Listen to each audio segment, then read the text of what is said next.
Good evening प्यारे बच्चों। मैं राम ग्लोबल सॉल्यूशन प्लेटफॉर्म पर आपका स्वागत करता हूं।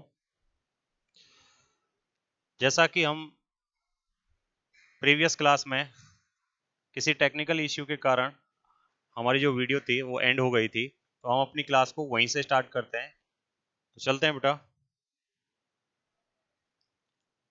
तो उस समय पे जो हमारा टॉपिक था बेटा वो क्या था, हम जियोमेट्रिक मीनिंग ऑफ जीरोज पढ़ रहे थे। क्या पढ़ रहे थे बेटा? Geometric meaning of zeros. तो यहाँ हम देख पा रहे हैं geometrical meaning of the zeros of a quadratic polynomial. यहाँ हमारी वीडियो एंड हुई थी, ठीक है ना। तो चलिए यहीं से स्टार्ट करते हैं।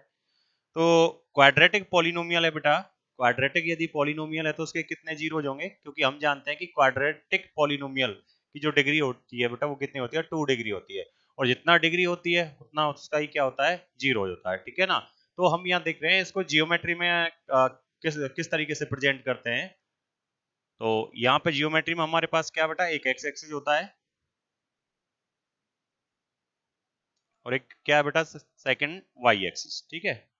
और क्वाड्रेटिक पॉलिनोमियल है तो उसका यदि हम ग्राफ खींचेंगे तो कुछ इस तरीके से, कोई भी हो सकता है क्वाड्रेटिक, कोई भी ग्राफ है, लेकिन हमें यहाँ जीरोज को समझना है। क्या समझना है? जीरोज को। क्लियर है ना।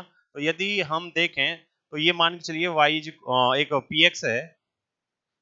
ये जो ग्राफ है ये पी एक्स का ग्राफ रिप्रेजेंट कर रहा है। पी एक्स मीन्स पॉलिनोमियल इन एक्स वेरिएबल। क्लियर है ना। तो हम ये देख पा रहे हैं कि जो ग्राफ है वो एक्स एक्सिस, वो क्योंकि ये पॉलिनोमियल जो है वो एक्स वेरिएबल में है, तो हमें ये चेक करना है कि जो आपका ग्राफ है वो एक्स को किस पॉइंट पर इंटरसेक्ट कर रहा है। तो एक तो यहाँ इंटरसेक्ट कर रहा है, एक इस जगह पर इंटरसेक्ट कर रहा है। क्लियर है। तो इस पॉइंट के कोऑर्डिनेट क्या होंगे बेटा? कोई भी पॉइंट है जो एक्स एक्सिस पर लाई कर रहा है तो उसके कोऑर्डिनेट क्या बनते हैं? X comma zero. तो मान चलिए ये एक्स की जगह कोई वैल्यू है कांस्टेंट, जिसका वैल्यू रख ली मैंने कितना बेटा? अल्फा। तो अल्फा कोमा कितना है? जीरो। और सिमिलरली इसी पॉइंट, इस पॉइंट के कोऑर्डिनेट क्या है बेटा?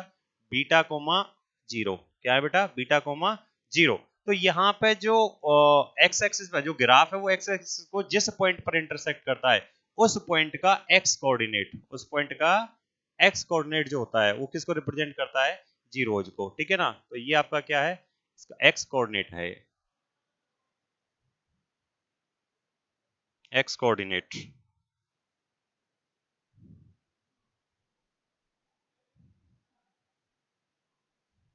ठीक है।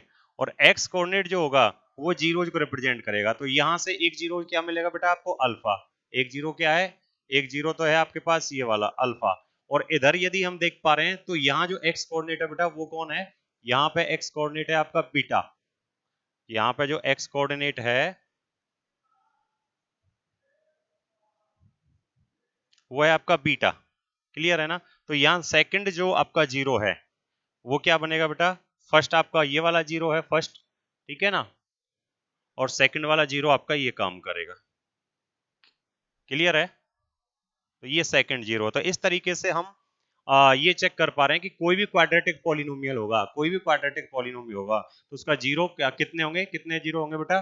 2 जीरोज होंगे, ठीक है ना। तो यहाँ लिखा है quadratic polynomial have at most 2 distinct zeros. अलग अलग 2 जीरोज रहेंगे। क्लियर है ना। तो किसी भी क्वाड्रेटिक पॉलिनोमियल के कितने जीरोज होते हैं बेटा? 2 होते हैं। जहां पे आप अल्फा और बीटा की बात कर रहे हो, ठीक है ना, अल्फा और बीटा क्या है? ये जीरोज हैं। अल्फा और बीटा एक्स की दो वैल्यू हैं जो, ठीक है, जिनको हम क्या करें? Zeros of quadratic, zeros of quadratic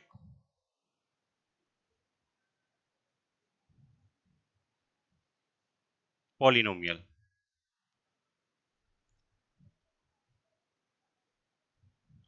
ठीक है। और ये दोनों के दोनों क्या होते हैं बेटा? रियल वैल्यूज होती हैं, ठीक है। ये दोनों के दोनों क्या होंगी? आपकी रियल वैल्यू होंगी, ठीक है। तो चलते हैं बेटा नेक्स्ट।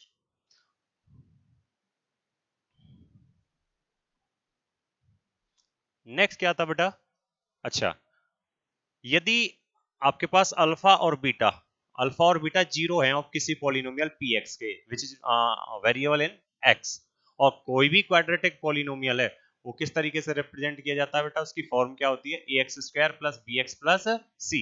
ये वाली फॉर्म होती है जहां पे क्या होता है बेटा? ए जो होता है वो does not equal to zero होना चाहिए, सेकंड क्या है आपका, जो ए बी और सी हैं, ये सारी की सारी वैल्यू यानी ए बी सी हैं, ये क्या है, रियल वैल्यूज हैं या रियल नंबर्स हैं, ठीक है,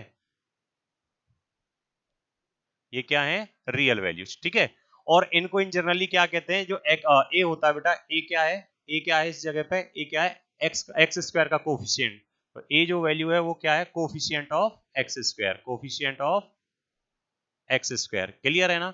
और जो बेटा बी है, बी क्या है, बी किसको रिप्रेजेंट करता है, coefficient of x, coefficient of x को रिप्रेजेंट करता है, क्लियर है ना। और जो बेटा सी है वो किसको रिप्रेजेंट करता है, सी है आपका कांस्टेंट टर्म को,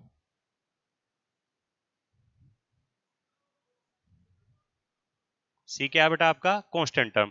तो इनमें एक रिलेशन होता है, क्या relation between the zeros, relation between the zeros and the coefficient of the px, ठीक है। तो relation between the zeros and the coefficient and constant term, ये एक रिलेशन होता है। वो रिलेशन क्या होता है कि सम ऑफ जो जीरोज होता है बेटा, क्या सम ऑफ जो जीरोज होगा वो इज इक्वल टू होता है, जिसे डिनोट किया जाएगा अल्फा प्लस बीटा, वो हमेशा इक्वल होता है माइनस पी अपॉन ए के। अब बी क्या है बेटा, बी मैंने अभी यहाँ नोट किया था, बी क्या चीज है, कोफिशिएंट ऑफ एक्स, बी क्या है बेटा, कोफिशिएंट ऑफ एक्स, और ए क्या है बेटा, कोफिशिएंट ऑफ एक्स स्क्वायर, ए क्या चीज है, कोफिशिएंट ऑफ एक्स स्क्वायर। तो यहाँ लिखा गया है कि सम ऑफ जो जीरोज होगा वो क्वाड्रेटिक पॉलिनोमियल में वो क्या होगा, minus coefficient of x upon coefficient of x square, clear है ना। सिमिलरली सेकंड जो रिलेशन होता है वो ये होता है कि प्रोडक्ट ऑफ जीरो जो होता है बेटा, प्रोडक्ट ऑफ जीरोज, जिसे आप अल्फा इनटू बीटा कहेंगे, इसे ऐसे भी रिप्रेजेंट किया जाता है, एक ही बात है, अल्फा मल्टीप्लाई बीटा, ठीक है ना। तो अल्फा इंटू बीटा यही है। और विच इज इक्वल टू क्या होता है, सी अपॉन ए। अब सी क्या है बेटा आपके पास, सी है आपके पास क्या, कांस्टेंट टर्म, सी क्या है बेटा आपके पास, कांस्टेंट टर्म। तो सी है आपके लिए क्या, कांस्टेंट टर्म, ठीक है। और आपका जो ए है बेटा वो क्या है, कोफिशिएंट ऑफ एक्स स्क्वायर, ये क्या है बेटा आपका, कोफिशिएंट ऑफ एक्स स्क्वायर। तो ये एक रिलेशन है कोफिशिएंट और जीरोज के बीच में for the quadratic polynomial, clear है ना। तो ये हमारा इसका बेसिक है, ठीक है, क्वाड्रेटिक पॉलिनोमियल का। अब चलते हैं एक्सरसाइज की तरफ, जो कि आपकी फर्स्ट एक्सरसाइज है, जिसमें सिर्फ हम ग्राफ जो आपका जियोमेट्रिक मीनिंग है उसको समझेंगे, और उसके जरिए हम ये समझना चाहेंगे कि किसी भी पॉलिनोमियल के लिए जो नंबर ऑफ जीरोज होंगे वो कितने होंगे, नंबर ऑफ जीरोज कितने होंगे किसी भी ग्राफ में। तो चलते हैं,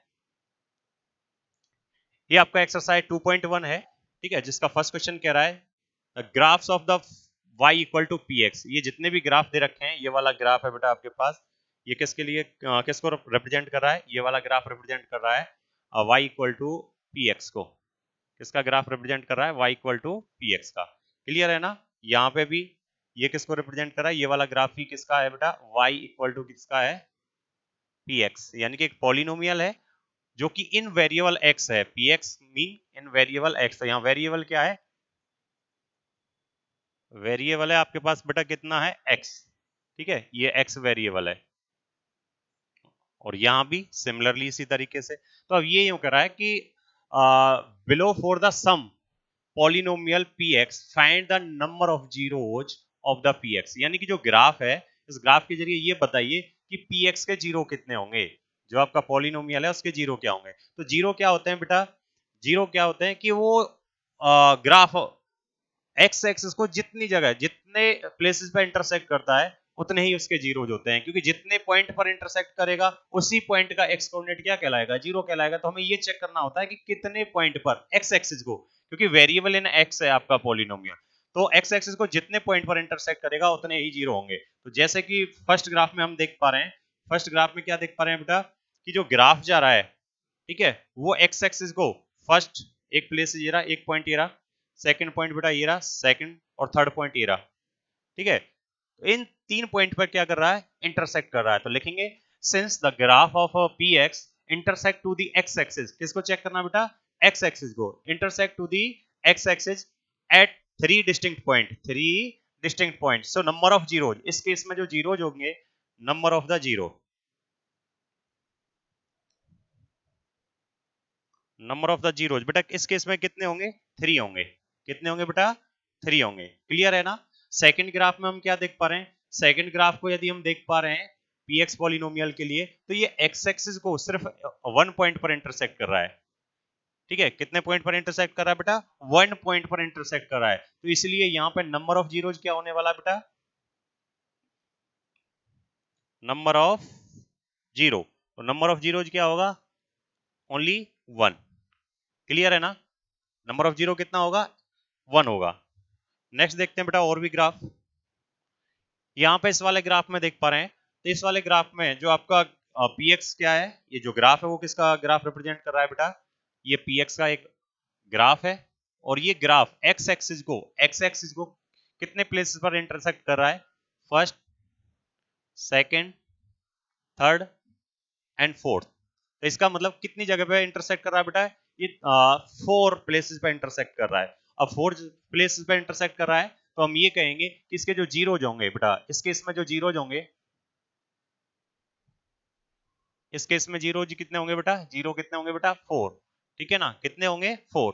नेक्स्ट यहां ग्राफ में देखें, तो इस वाले ग्राफ में जो ग्राफ ऑफ px है, ग्राफ ऑफ px है, वो कितने प्लेसेस पर, कितने पॉइंट पर इंटरसेक्ट कर रहा है बेटा? 2 डिस्टिंक्ट पॉइंट पर। तो इस जगह पे जो नंबर ऑफ जीरोज होंगे वो कितने होंगे बेटा? Number of zeros. ठीक है, तो यहां नंबर ऑफ जीरोज कितने होंगे बेटा? 2 जीरो बनेंगे। क्लियर है ना? इसी तरीके से यहां देख पा रहे हैं इस वाले ग्राफ में कि यहां पे जो आपका ग्राफ है, ये वाला ग्राफ है y इक्वल टू px, यानी कि px एक पॉलिनोमियल है, उसका एक ग्राफ है। ये ग्राफ x एक्सिस को किसी भी पॉइंट पर इंटरसेक्ट नहीं कर रहा है। आप ये देख पा रहे हैं x एक्सिस ये है, और ये कहीं भी ये वाला ग्राफ जो लाइन है यहाँ, स्ट्रेट लाइन है, वो कहीं भी इसको इंटरसेक्ट नहीं कर रहा है। तो इस केस में जो नंबर ऑफ जीरोज होगा, इस केस में जो नंबर ऑफ जीरोज होंगे वो कितने होंगे? नंबर ऑफ जीरो, तो नंबर ऑफ जीरो जीरो ही होगा, यानी कि एक भी जीरो नहीं होने वाला है। ठीक है ना? यानी कि इसका सॉल्यूशन नहीं निकल पाएगा। यदि हम जीरोज फाइंड करना चाहेंगे तो x की कोई भी एक ऐसी वैल्यू नहीं आएगी, ठीक है ना, जो पॉलिनोमियल को सेटिस्फाई करेगी। क्लियर है ना?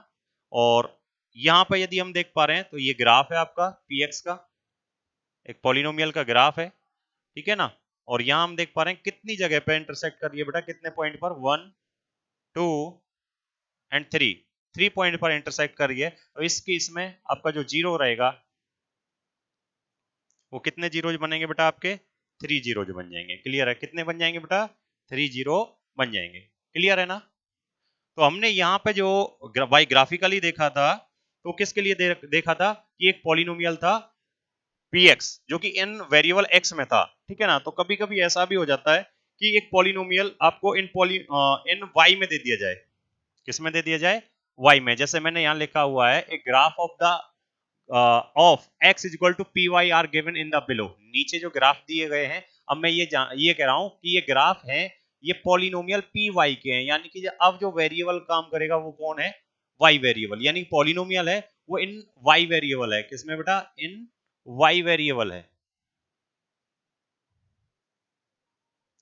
ठीक है, इन वाई वेरिएबल है। तो इस केस में अब आपको क्या चेक करना होगा? इस केस में आपको क्या चेक करना होगा? तो यहां पे हमें ये चेक करना होगा कि जो आपका पी वाई का जो ग्राफ है, यहाँ पे जो पी वाई का जो ग्राफ है, वो वाई एक्सिस को कितने पॉइंट पर इंटरसेक्ट कर रहा है, क्योंकि इन वेरिएबल वाई है। ठीक है ना? क्योंकि ये एक्स एक्सिस है और ये क्या है? वाई एक्सिस है। क्लियर है? तो हमें ये चेक करना है कि पी वाई का जो ग्राफ है वो वाई एक्सिस को कितनी जगह पे इंटरसेक्ट कर रहा है। तो हम यहाँ देख पा रहे हैं कि ये जो ग्राफ जा रहा है, ये वाला जो ग्राफ जा रहा है, ये वाली कर्व जो है बेटा, वो कितनी जगह पे? एक ही जगह पे यहाँ इंटरसेक्ट कर रही है, सिर्फ एक प्लेस पे इंटरसेक्ट कर रही है। ठीक है ना? कितने प्लेस पे इंटरसेक्ट कर रही है? सिर्फ एक प्लेस पे इंटरसेक्ट कर रही है। तो यहाँ पे जो जीरो होगा, यहाँ पे जो जीरो होगा वो कितना होगा बेटा? यहाँ पे जो जीरो बनेगा वो कितना बन जाएगा? 1। कितना बनेगा बेटा? 1। यहां यदि देख पा रहे हैं इस वाले ग्राफ में, ये पी वाई के लिए, तो पी वाई के लिए क्या है बेटा? यहाँ ये वाई एक्सिस को कहीं भी, क्योंकि हमारा ग्राफ सिर्फ यहां से लेके और यहां तक इस तरीके से ड्रॉ हुआ है, तो यहाँ पे ये वाई एक्सिस को किसी भी पॉइंट पर इंटरसेक्ट नहीं कर रहा है। तो यहाँ पे जो पी वाई के लिए जो जीरो होगा, पी वाई के लिए वो जीरो होगा, वो क्या होगा बेटा? एक भी नहीं होने वाला है, कि नंबर ऑफ जीरो कितना हो जाएगा? जीरो हो जाएगा। क्लियर है? यदि यहाँ पे देखना चाह रहे हैं, तो यहाँ y को, जो आपका ग्राफ है, यदि ये आपका y equal to x is equal to p y, x is equal to p y को रिप्रेजेंट कर रहा है, x is equal to p y को रिप्रेजेंट कर रहा है, तो इस जगह पे जो आपका जीरोज होंगे वो कितना होगा, क्योंकि एक ही पॉइंट पे वाई एक्सिस को एक ही पॉइंट पर इंटरसेक्ट कर रहा है, तो यहाँ पे जो जीरो बनेंगे, नंबर ऑफ जीरो, तो नंबर ऑफ जीरो बनेंगे बेटा, वो कितना बनेगा, 1 बनेगा। क्लियर है? सिमिलरली यहाँ पे भी चेक करें, तो ये आपका यदि पी वाई को रिप्रेजेंट कर रहा है, पॉलिनोमियल पी वाई, ठीक है, यदि ये पी वाई को रिप्रेजेंट कर रहा है, तो इस केस में भी हम ये चेक कर पा रहे हैं कि ये जो ग्राफ है, ये कर्व जो जा रही है बेटा, ये वाई एक्सिस को 1 पॉइंट पर इंटरसेक्ट कर रही है। कितने पॉइंट पर बेटा? 1 पॉइंट पर इंटरसेक्ट कर रही है। तो इस केस में जो नंबर ऑफ जीरोज बनेगा वो भी कितना बनेगा बेटा? 1 बनेंगे। ठीक है, तो नंबर ऑफ जीरो कितना होगा? इस केस में नंबर ऑफ जीरो कितना होगा बेटा? 1 होगा। क्लियर है ना? तो आज की क्लास को, क्योंकि हमारी इस एक्सरसाइज में सिर्फ 4-6 ग्राफ थे जिनको हमने समझा पहले, ठीक है ना, ये वाले 1 2 3 4 5 एंड 6, सिर्फ हमारे पास ये 6 ग्राफ थे जिसमें हमें नंबर ऑफ जीरोज बताना था। तो ये एक्सरसाइज कंप्लीट होती है। तो इस प्रकार आज की क्लास को हम यही एंड करते हैं। ठीक है, थैंक यू, जय हिंद, जय भारत।